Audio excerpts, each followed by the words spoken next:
Aerys. Eris was the goddess of strife and discord. She was so loathed in ancient Greece that there were no temples in her honor, and it is very likely that she was not worshipped. Her parentage was not very clear. She was often referred to as the sister of Aerys, the god of war, so she was probably a daughter of Zeus and Hera. Eris' only purpose was to sow discord among humans and gods. It was her who was responsible to the primary events that led to the Trojan War because she caused discord among the goddesses Athena, Hera, and Aphrodite. When Eris was turned away from a wedding, she got angry and tossed a golden apple among the goddesses with the words "to the fairest" inscribed on it. The goddesses quarreled about who among them was the fairest. No other god wanted to be put on the receiving end of the wrath of the goddesses by judging who was the fairest, so the three asked Paris, the mortal prince of Troy, to be the judge. Athena, Hera, and Aphrodite tried to bribe Paris by promising great gifts. Athena promised all known knowledge and skills to become the greatest warrior. Hera promised untold wealth and position. Aphrodite promised the hand of the most beautiful mortal woman. Paris gave the apple to Aphrodite because he had chosen her offer that the most beautiful woman will fall in love with him. That woman was Helen, wife of Menelaus and queen of Sparta. When Paris abducted Helen, Menelaus declared war on Troy, rallying all Greek kings, and the Trojan War started. Enyo. Enyo was the goddess of destruction. She was another daughter of Hera and Zeus. She often had statues in temples dedicated to Aerys and was said to accompany him in war. She delighted in war, destruction, bloodshed, and sacking of cities.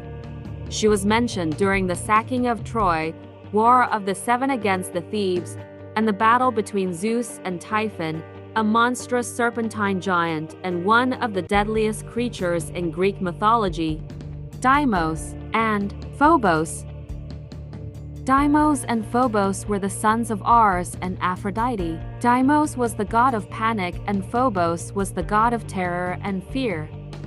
Both of them accompanied Aerys to battle and seemed to have cruel streak. They reveled in bloodshed and slaughter, these gods often rendering soldiers incapable of fighting, which made them easy to be killed.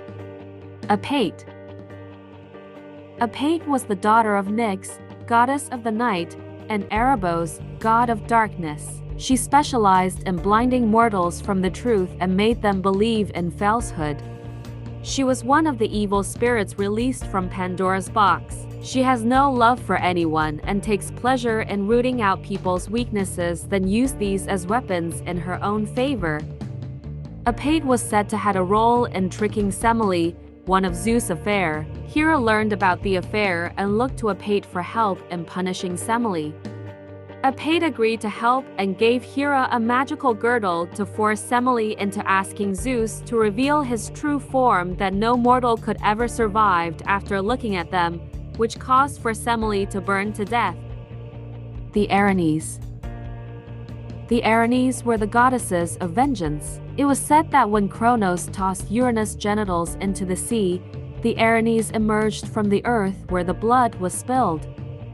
The Erinyes would only target those people who committed crimes against their parents, people older than them, city authorities, or anyone that they supposed to love and respect.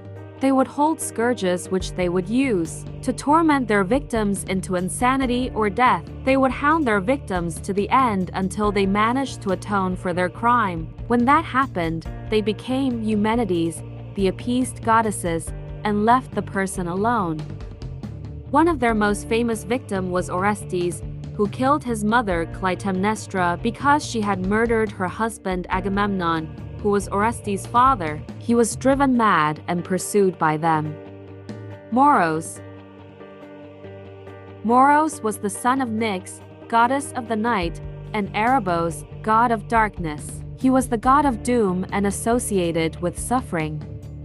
Moros had the ability to make mortals foresee their death and drives people to perdition. He was also considered as the spirit of depression.